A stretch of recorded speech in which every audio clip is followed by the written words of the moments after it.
మీరు గమనించారా? గర్ల్స్‌లో ఈ మధ్య ప్యూబర్టీ 13 to 14 ఇయర్స్ రావాల్సింది 8 and 9 ఇయర్స్ లోపే వచ్చేస్తుంది. Hi, this is doctor Anil Kumar, Tejas hospital, Hayath Nagar. ఇలా ఎందుకు అవుతుందో మన పేరెంట్స్‌గా మనం ఎలా అవాయిడ్ చేయాలో దీని అనేది ఈ వీడియోలో మనం తెలుసుకుందాం. Point 1, obesity and diet.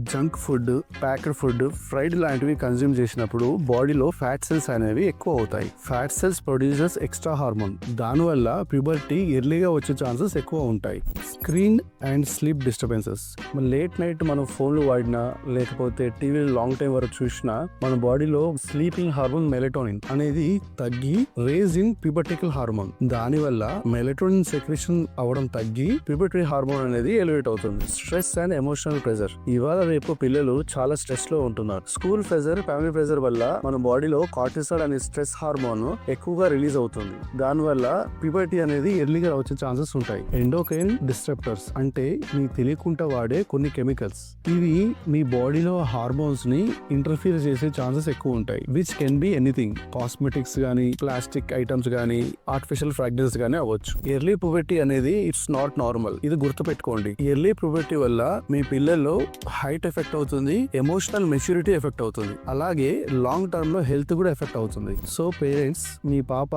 8 years కన్నా తక్కువ ఉన్నది అండ్ మీరు గానీ బ్రెస్ట్ డెవలప్మెంట్ గానీ, హెయిర్ గ్రోత్ గానీ, తర్వాత సడన్ గా హైట్ పెరిగిపోవడం గానీ, యాక్నే లాంటివి చూస్తే these are early signs of puberty.